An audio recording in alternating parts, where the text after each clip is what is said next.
नमस्कार मित्रों, मैं आपका अपना कुमावत सर कृष्णा एकेडमी के YouTube चैनल पर आप सबका हार्दिक अभिनंदन करता हूं, स्वागत करता हूं। मित्रों, पिछली क्लास में हमने कारक का प्रकरण समाप्त किया। आशा और उम्मीद करता हूं कि विषय वस्तु आपको बहुत ही अच्छे से समझ में आई होगी। कुछ प्रश्न विद्यार्थियों के रहे हैं, मैं उन एक दो प्रश्नों के उत्तर दे देता हूं आपको। सबसे बड़ा एक प्रश्न बार बार कुछ विद्यार्थियों ने किया कि सर, जब वाक्य में एक से अधिक कारक होंगे तो हमें कौन सा कारक करना है। जैसे हमने चर्चा की थी कि यदि वाक्य में कर्ता, कर्म और करण तीनों कारक आ गए या कर्ता कर्म आ गए, शायद यहां तक हमने चर्चा कर ली थी उस क्लास में कि यदि वाक्य में कर्ता और कर्म दोनों आ गए और कहीं रेखांकन नहीं है, जैसे मैं कुछ उदाहरण दे रहा हूं यहां पर, राम ने पत्र लिखा। अब इसमें दो तरह के प्रश्न हैं, आप इन प्रश्नों को थोड़ा समझिएगा, फिर हम आज नया टॉपिक शुरू करेंगे। राम ने पत्र लिखा। अब प्रश्न है कि इस वाक्य में कर्ता कौन है, तो आप कहोगे राम है, कर्म कौन है, तो पत्र है, लेकिन कहीं रेखांकन नहीं हो और सिंपल सा प्रश्न कर दिया कि राम ने पत्र लिखा, इस वाक्य में कौन सा कारक है। तो इस वाक्य में आपको देखना है कि कौन कौन सा कारक आया। एक कर्ता आया है और एक कर्म आया है। अब कर्ता और कर्म को, यानी ये जो दो कारक आए हैं, इन कर्ता और कर्म को आप कारकों का जो मूल क्रम है, जैसे कर्ता, कर्म, करण, संप्रदान, अपादान, संबंध, अधिकरण और संबोधन, ये हमारे जो 8 कारक थे, उन 8 कारकों में देखिएगा कि इन दोनों में बाद में कौन आ रहा है। तो स्पष्ट है कि इन दोनों के मुताबिक बाद में कौन आ रहा है, कर्म आ रहा था। इस वाक्य में कौन सा कारक है, कर्म कारक है। ये कहानी तो ये हुई, यानी कि जब वाक्य में कर्ता और कर्म दोनों आए तो प्राथमिकता कर्म कारक को करनी है। अब बच्चों का जो प्रश्न था, आप ही में से कई विद्यार्थियों का प्रश्न था कि सर दो तो बता दी, इसके आगे आएगा तो क्या होगा। तो उसका एक सरल तरीका मित्रों, 8 कारकों के लिए देखो, हिंदी के 2 कारक, एक संबंध कारक और एक संबोधन कारक, इनका वाक्य रचना में कोई नियत क्रम नहीं होता है। कारकों में इनका क्रम होता है, लेकिन वाक्य रचना में जो 6 कारक आपके बच जाते हैं, कर्ता, 6 कौन कौन से हैं, कर्ता, कर्म, करण, संप्रदान, अपादान, फिर आपका बचता है इसके बाद अपादान के बाद संबंध, मैं एक बार ऑटो लिख रहा हूं, एक फिर आपका अधिकरण और अंतिम आपका संबोधन। मैं ये कह रहा हूं, मान लीजिए यदि वाक्य में सारे कारक आ रहे हैं, अर्थात एक से अधिक कारक आ रहे हैं, मान लीजिए 3 आ रहे हैं, कर्ता, कर्म, करण आ रहा है, हो सकता है 3 आ रहा है लेकिन कर्ता, कर्म, संप्रदान आए हो सकता है 4 हो, कर्ता, कर्म, कर्ण, संप्रदान हो सकता है कि कर्ता, कर्म, संप्रदान, अधिकरण हो, बीच का एक कर्ण नहीं है। जब वाक्य में एक से अधिक कारक प्रयुक्त होते हैं और किसी पद के साथ रेखांकन नहीं हो, ऐसी स्थिति में कारकों के मूल क्रमानुसार, ये बात इंपॉर्टेंट है, कारकों के मूल क्रमानुसार का मतलब क्या। जैसे मैं एक उदाहरण आपके सामने लिख रहा हूं, राम ने चाकू से फल काटा। अब देखो, इस वाक्य में क्रमबद्धता की स्थिति अलग है। आपको प्रश्न ये कर रहा है कि राम ने चाकू से फल काटा, इस वाक्य में कौन सा कारक है, और मैं आपके पास विकल्प दे रहा हूं, ए कर्ता, ब कर्म, 3 में आपका लिख दिया करण, और 4 में अगर 2 तरह के मैं उत्तर लिख रहा हूं कि 4 में एक तो मैं लिखा हूं उपयुक्त सभी, और या फिर मैं उपयुक्त सभी लिखूं, या एक में ये कहूं, यहां पर समझा रहा हूं आपको, कोई नहीं। अगर देखो पहला वाला अगर मैं उत्तर ले रहा हूं कि राम ने चाकू से फल काटा, कौन सा कारक है, तो कर्ता भी है, कर्म भी है, करण भी है, यानी कि उपयुक्त सभी है इसमें, इसका ये आंसर होगा उपयुक्त सभी। लेकिन मान लीजिए यहां मैं उपयुक्त सभी नहीं लिख करके, यहां पर मैं अगर इस स्थिति में राम ने चाकू से फल काटा, चला गया, वापस लिख देता हूं, राम ने चाकू से फल काटा, देखिए ये आपका कर्ता है, ये आपका करण है, ये आपका कर्म है, यानी कि इस वाक्य में 3 कारकों का प्रयोग हुआ है, कर्ता, कर्म और करण। लेकिन वाक्य में आपको आंसर कैसे करना है, अगर कहीं अंडरलाइन नहीं हो तो जो वाक्य में 3 कारक आए हैं उन तीनों कारकों के क्रम के मुताबिक, देखो वाक्य का क्रम नहीं है, ये जो बड़ी बात समझाने वाली है ये यही है। वाक्य में देखिएगा, अगर आप क्रम देखोगे तो कर्म बाद में है, करण 2 नंबर पे आ रहा है, 1, 2 और 3। मैं ये कह रहा हूं कि ये जो 3 कारक आए हैं ना, इनको कारकों का जो मूल क्रम हमने पढ़ा, प्रथमा विभक्ति, द्वितीय विभक्ति, तृतीय विभक्ति, उसके हिसाब से देखो कि ऐसा कौन सा कारक है जो कारकों के क्रम के मुताबिक अंत में आ रहा है इन 3 में से। तो इन 3 में से अंत में कौन सा आ रहा है, करण कारक। यानी कि इस वाक्य में आपसे पूछे कि कौन सा कारक है तो आप कहोगे करण कारक है। हालांकि मैं कर्ता, कर्म, करण, उपयुक्त सभी कहता हूं, तीनों आए हैं, लेकिन तीनों अलग अलग आ गए, फिर उपयुक्त सभी का विकल्प नहीं है। ऐसी स्थिति में आपको कारकों के मूल क्रम के अनुसार, यहां एक बात और बतला देना चाहता हूं, जो इंपॉर्टेंट बात है, महत्वपूर्ण बात है, वाक्य में कारकों का क्रम आगे पीछे होता है मित्रों। वाक्य में कभी भी कर्ता, कर्म, करण, संप्रदान, अपादान, संबंध, अधिकरण, संबोधन नहीं आते।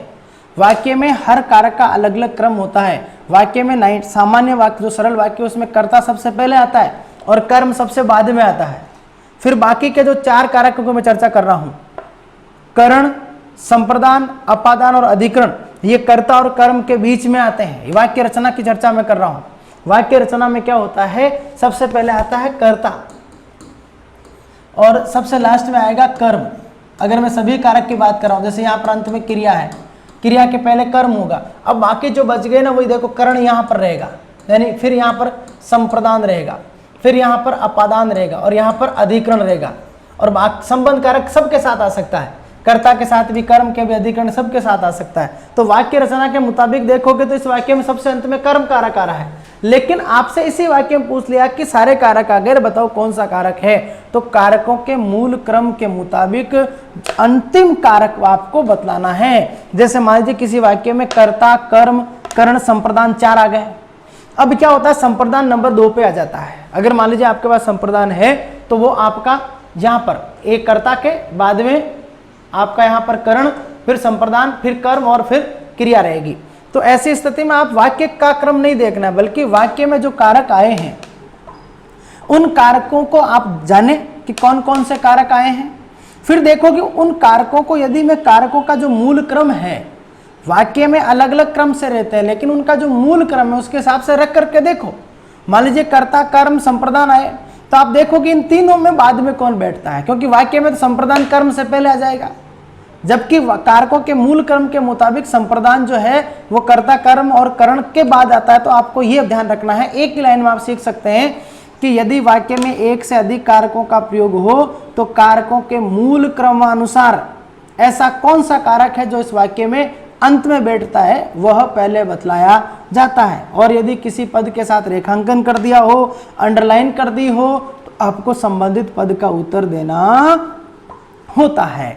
ये आपका पिछली क्लास के प्रश्नों के डाउट्स हमने दूर किए। अब आज हम एक नया प्रकरण शुरू करेंगे, लिंग और वचन वाला।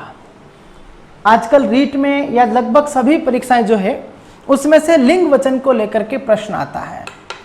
अब लिंग क्या है और वचन क्या है, मुझे लगता है कि इस स्तर के बच्चों को समझाने की आवश्यकता नहीं है, फिर भी समझिएगा। जिन शब्दों से स्त्री के होने का बोध हो उन्हें स्त्रीलिंग शब्द कहा जाता है। जिन शब्दों से पुरुष के होने का बोध हो उन्हें पुल्लिंग शब्द कहा जाता है। जिन शब्दों से किसी एक का बोध हो उन्हें एक वचन कहा जाता है। जिनसे एक से अधिक का बोध हो उन्हें बहुवचन कहा जाता है हिंदी में। हालांकि संस्कृत में अलग स्थिति होती है, एक वचन, द्विवचन और बहुवचन, 3 वचन होते हैं। हिंदी में वचन 2 ही होते हैं, एक वचन और बहुवचन। ये बातें आपको आती है, लेकिन प्रश्न ये कि हम जब एग्जाम में जाते हैं तो वहां किस प्रकार के प्रश्नों का निर्माण होता है, वहां कैसे प्रश्न पूछे जाते हैं लिंग और वचन को लेकर के। ये हमारा आज का प्रमुख विषय रहेगा कि प्रश्न कैसे आते हैं। मान लीजिए आपसे पूछा कि कमल शब्द स्त्रीलिंग है पुल्लिंग है, तो आप सब कह दो कि साहब ये पुल्लिंग है। ये सिंपल प्रश्न आपको आता है।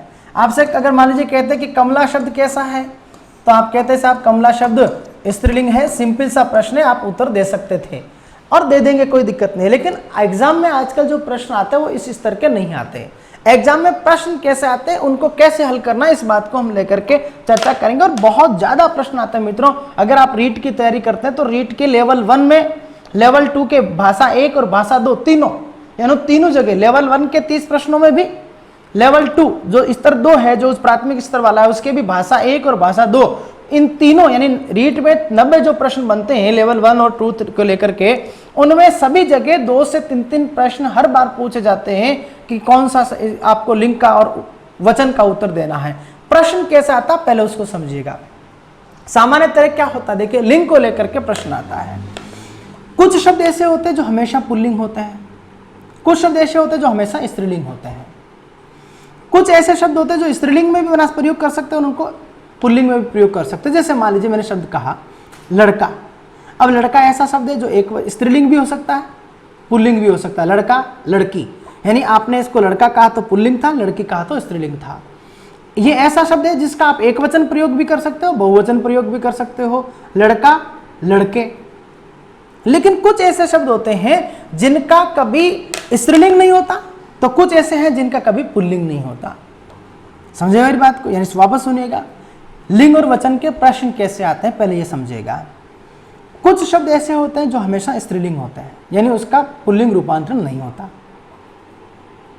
कुछ ऐसे शब्द हैं जो हमेशा पुल्लिंग होते हैं, उनका स्त्रीलिंग रूपांतरण नहीं होता। कुछ ऐसे होते हैं जिनको आप स्त्रीलिंग और पुल्लिंग दोनों में बदल सकते हो। यही स्थिति होती है कि कुछ शब्द ऐसे होते हैं जो हमेशा एक वचन होते हैं, कुछ शब्द ऐसे होते हैं जो हमेशा बहुवचन होते हैं। कुछ ऐसे प्रश्न होते हैं जो एक वचन से बहुवचन बनाए जा सकते हैं। सुन रहे मेरी बात को, कुछ हमेशा एक वचन, कुछ हमेशा बहुवचन, यानी जो हमेशा बहुवचन उनका एक वचन नहीं होता, जो हमेशा एक वचन उनका बहुवचन रूपांतरण नहीं कर सकते।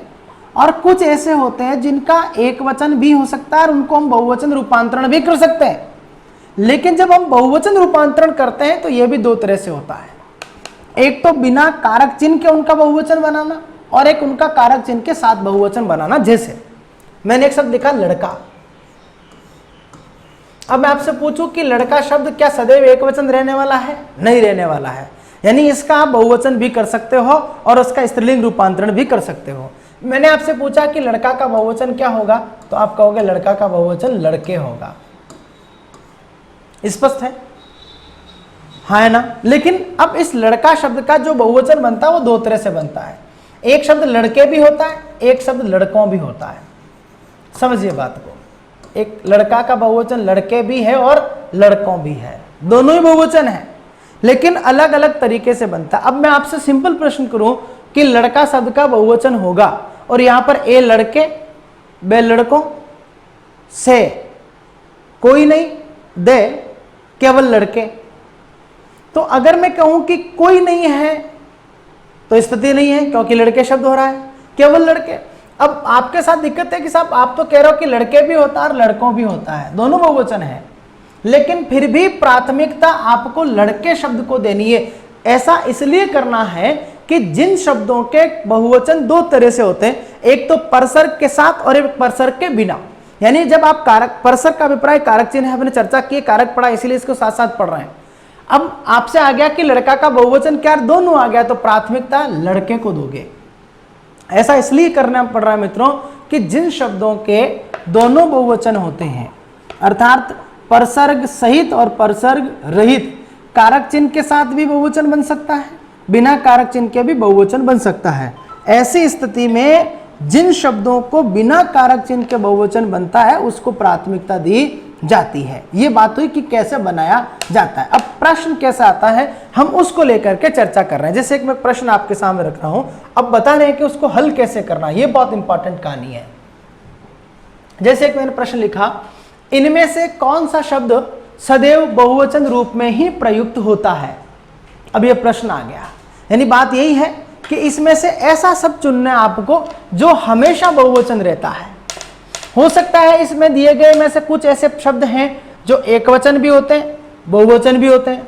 हो सकता है कुछ ऐसा हो जो हमेशा एक वचन होता है, हो सकता है कुछ ऐसा जो हमेशा बहुवचन होता है। आपको यह तय करना है कि इनमें से कौन सा शब्द सदैव बहुवचन होता है, यानी कि वो शब्द चुनना है जो हमेशा क्या रहे, बहुवचन रूप में प्रयुक्त रहे, वो आपको शब्द चुनना है कि ऐसा कौन सा शब्द है जो हमेशा बहुवचन रहेगा। जैसे हम ले रहे हैं, अब पता कैसे लगाना, उसका तरीका सीखेगा। कौन सा शब्द एकवचन है, कौन सा शब्द बहुवचन है, कौन सा परिवर्तित होगा, कौन सा पुल्लिंग है, कौन सा स्त्रीलिंग है, इसका एक सरल तरीका सीखेगा। क्योंकि इतने सारे शब्दों को हम रट नहीं सकते, उसका एक सरल तरीका है, एक सरल प्रारूप है। उस शब्द को लीजिएगा और उसका वाक्य प्रयोग कीजिए। उस शब्द को लीजिए, वाक्य प्रयोग करके देखें बिना कारक चिन्ह के, ये पहला तरीका है। फिर आप उस शब्द को पढ़ करके देखें उस वाक्य में प्रयुक्त होने वाली क्रिया कैसी है। जैसी वो क्रिया है वैसा ही उसके लिंग वचन दोनों का निर्धारण हो जाएगा, और वो परिवर्तित होगा या नहीं होगा यह भी निर्धारित हो जाएगा। ये इस क्लास का सार होगा आज की क्लास का, कि लिंग वचन वाले प्रश्नों को कैसे हल किया जाए। सिंपल सी ट्रिक है, सिंपल सा तरीका है। उस शब्द को लीजिए, वाक्य प्रयोग करके देखिए, उसके साथ आई हुई क्रिया का पता लगाइए कि वो क्रिया एकवचन है, इसका मतलब वो शब्द भी एकवचन है। क्रिया अगर बहुवचन है, इसका मतलब वो शब्द भी बहुवचन है। क्या वो एकवचन बहुवचन दोनों हो सकता है क्या? आप उसको एकवचन बहुवचन करके देखिएगा।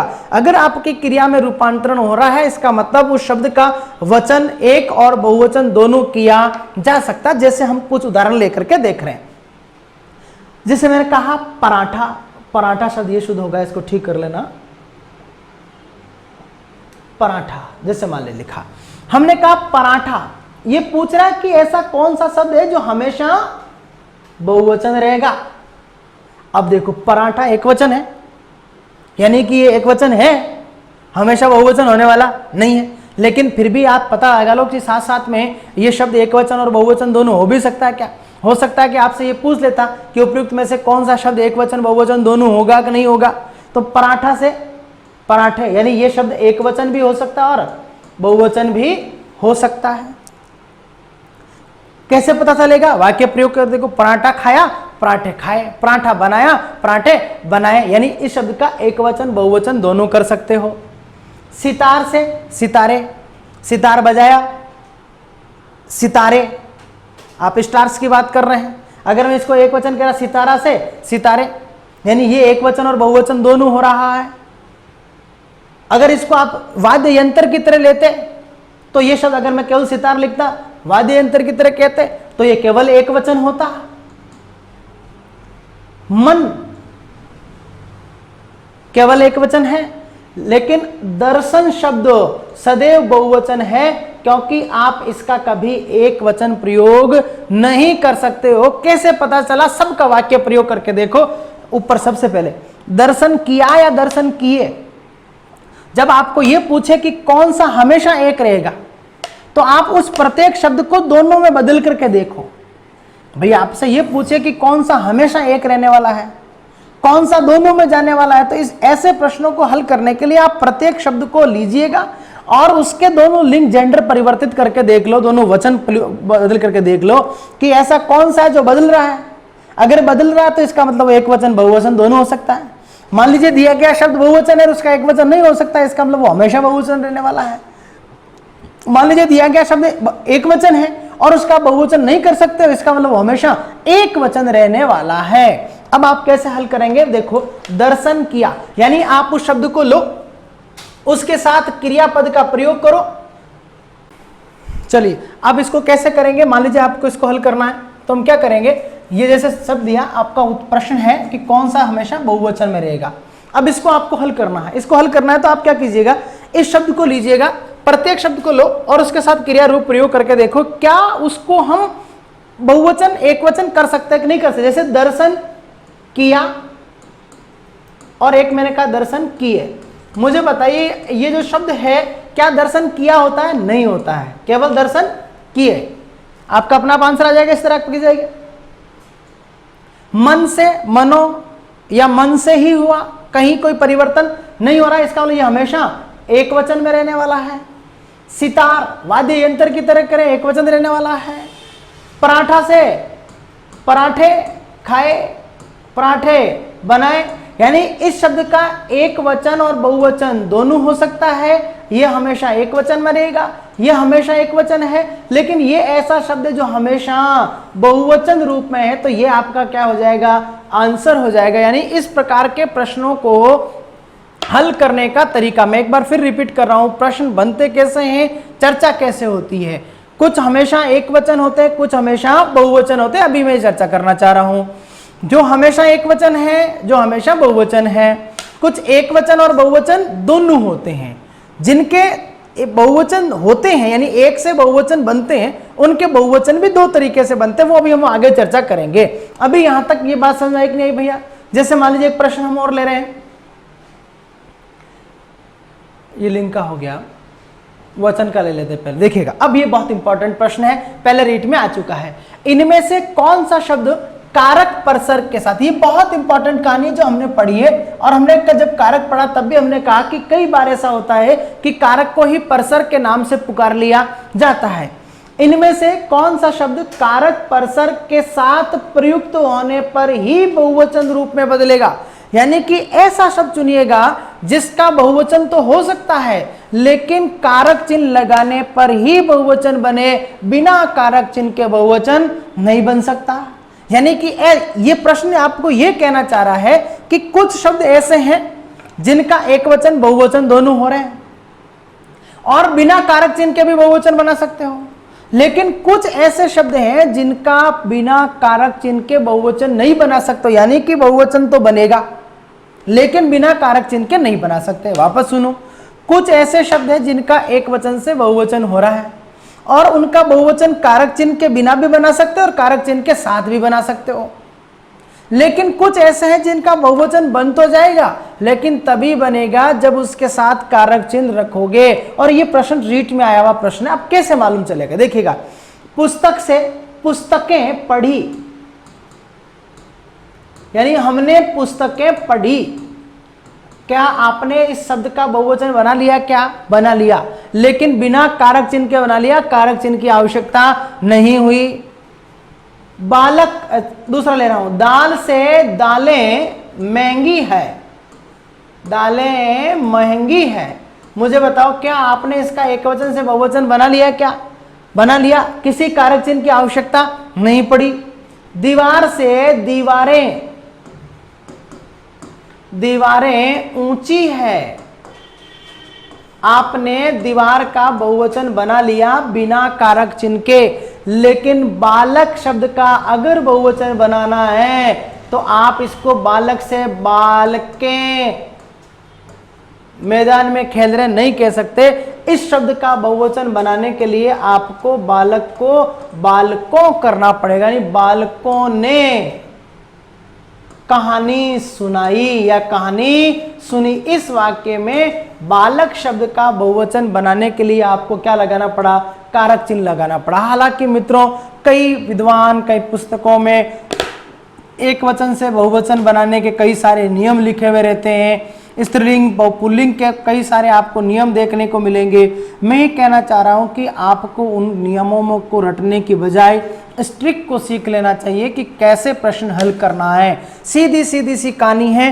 प्रश्न को समझिएगा कि इनमें से कौन सा शब्द कारक परसर्ग के साथ प्रयुक्त होने पर बहुवचन बनेगा। यानी प्रश्न ये कह रहा है कि इनमें से ऐसे शब्द चुनिएगा जो बहुवचन बन सकता है, लेकिन तभी बनेगा तब उसके साथ कारक चिन्ह लगाओगे। उसका सरल तरीका है, जैसा वो कह रहा है वो दोनों रूप करके देख लीजिएगा। बिना कारक चिन्ह के बहुवचन बना के देख लीजिएगा और कारक चिन्ह लगा करके बहुवचन बना के देख लीजिए, अपने आप आंसर हो जाएगा। तो ये आपका आंसर है, क्योंकि बालक शब्द ऐसा शब्द है जिसका बहुवचन बन तो सकता है लेकिन बिना कारक चिन्ह के नहीं बन सकता है। मैं यही कहना वाला था आपको कि कई शब्द ऐसे होते हैं जिनके बहुवचन होते हैं, लेकिन वो कई बार बिना चिन्ह का भी बन जाता है, कई बार चिन्ह लगा करके बन सकते हैं। लेकिन कुछ ऐसे होते हैं जो बिना कारक चिन्ह के बहुवचन में परिवर्तित नहीं हो सकते हैं। ये आपका इसका आंसर हो जाएगा।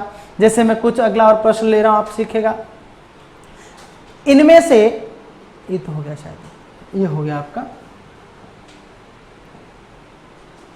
इनमें से वह शब्द बताइए जिसका वचन अथवा लिंग किसी भी स्थिति में परिवर्तित नहीं हो सकता है। यानी कि इस वाक्य को हल करने के लिए आपको प्रत्येक शब्द लेना है और प्रत्येक शब्द के लिंग वचन बदल करके देखो, चाहे कारक चिन्ह लगाना पड़े चाहे नहीं लगाना पड़े, अपने आप आपका आंसर आ जाएगा। जैसे मैं कहूं आलसी, आलसियों। क्या आपने इसका बहुवचन बदल दिया? क्या बदल दिया? आलसियों के यही हाल है। आपने आलसी लोगों के दिया और आलसियों के यही हाल है। आपने एक बहुवचन बना दिया इसका। लिपि से लिपियां, आप बहुवचन बना सकते हैं। कई लिपियां प्रचलित है। देखिए आप कह रहे हैं कई लिपियां प्रचलित है, यानी कि लिपि शब्द का लिपियां बहुवचन बना सकते हैं आप लोग। यहां इसने कारक चिन्ह ये नहीं कहा, इसने कहा ऐसा शब्द चुनिएगा जिसके साथ किसी भी स्थिति में कारक चिन्ह लगा करके, कारक चिन्ह नहीं लगा करके, यानी परसर्ग सहित और परसर्ग रहित। ये बात समझिएगा, आजकल इसी तरह प्रश्न आते हैं। कई बार विद्यार्थी इन प्रश्नों को नहीं समझ पाते हैं। कारक का ही दूसरा नाम परसर्ग है। अब परसर्ग रहित कहूं तो बिना कारक चिन्ह, परसर्ग सहित कहूं तो कारक चिन्ह के साथ, यानी कारक चिन्ह लगा करके। सविभक्ति या निर्विभक्ति ऐसा भी देखने को मिलता है। सविभक्ति का मतलब कारक चिन्ह के साथ, निर्विभक्ति का मतलब बिना कारक चिन्ह के। तो आप प्रयोग करके देखिएगा, ये कह रहा है किसी भी स्थिति में चाहे कारक चिन्ह लगा लो चाहे कारक चिन्ह नहीं लगाओ। दीवार से अभी हमने प्रयोग करके देखा, दीवारें बहुवचन हो रहा है। दीवारों में छेद हो गया है।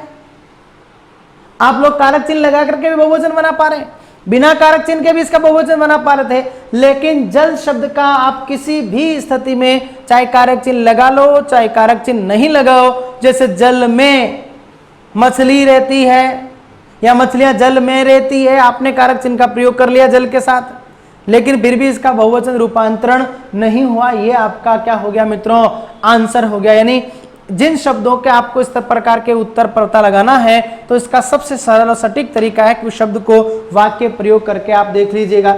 जैसे मैं अगला प्रश्न ले रहा हूं, कारक चिन्ह के प्रयोग के बावजूद इनमें से किस शब्द का बहुवचन नहीं बनता? यानी ऐसा शब्द चुनना है जिसमें कारक चिन्ह का प्रयोग करने के बावजूद भी उसका बहुवचन नहीं बनता है। प्रत्येक शब्द को देखिएगा। देखिए सखी से सखियों ने, सखी से सखियों ने,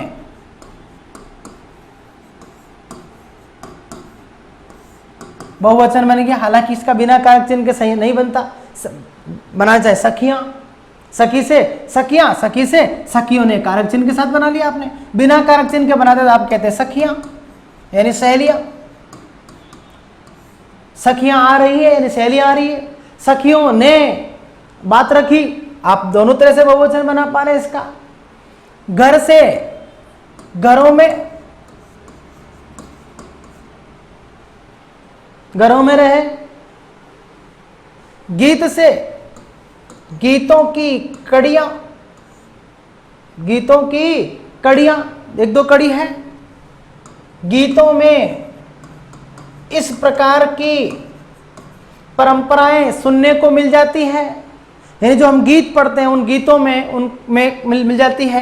यानी आप इनका बहुवचन बना पा रहे हैं, लेकिन गीत ऐसा शब्द है जिसके साथ आप चाहे कारक चिन्ह लगा लो चाहे कारक चिन्ह मत लगाओ, कोई फर्क नहीं पड़ेगा।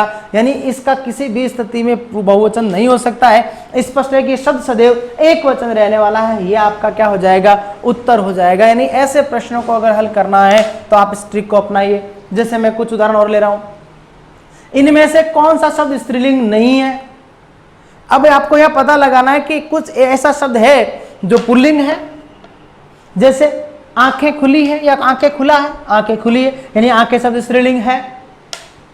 रात हुआ रात हुई, रात हुई इसका मतलब ये स्त्रीलिंग शब्द है। शाम हुआ शाम हुई यानी शाम हुई यानी ये स्त्रीलिंग शब्द है। अब कलेवा किया कलेवा की, कलेवा किया यानी इसके साथ पुल्लिंग क्रिया शब्द का प्रयोग हो रहा है, ये आपका आंसर हो गया। यानी इसके साथ आप इस शब्द का स्त्रीलिंग नहीं होगा। इस तरह से आप इन प्रश्नों को हल कर सकते हैं, ये इसका बेहतर तरीका होगा। जैसे अगला, इनमें से ये हो गया हमारा, ठीक है मित्रों, ये हमारा लिंग और वचन वाले प्रश्नों को हल करने का तरीका था कि यदि आपसे पूछ लिया जाए कि कौन सा शब्द हमेशा पुल्लिंग, तो उसका एक सरल तरीका यही अपनाना मित्रों, आप लोग उस शब्द को वाक्य में प्रयोग करके देख लें। जिस प्रकार की क्रिया आ रही है वही उसका लिंग और वचन है। आपसे पूछे कि बदल सकता है कि नहीं बदल सकता है, तो उसके साथ उसको उसका रूप बदल करके देखो। अगर वो स्त्रीलिंग बहुवचन हो जाता है, क्योंकि कई शब्द हमेशा पुल्लिंग होता है, कई शब्द हमेशा स्त्रीलिंग होते हैं। ये भी प्रश्न आता है कि कौन सा शब्द सदैव पुल्लिंग रहता है, तो आप बाकी उन सभी शब्दों को सदैव पुल्लिंग पूछ रहा है, तो चारों शब्दों को जो आपके पास शब्द दिए गए, उन चारों शब्दों के लिंग बदल करके देखो। एक ऐसा शब्द रहेगा जिसका लिंग नहीं बदल सकता, ये आपका आंसर हो जाएगा। तो आज की इस वाली क्लास में, लिंग वचन वाली में इतना ही मित्रों। अगली क्लास में फिर हाजिर होंगे आपके साथ, तब तक के लिए जय हिंद, जय भारत, वंदे मातरम।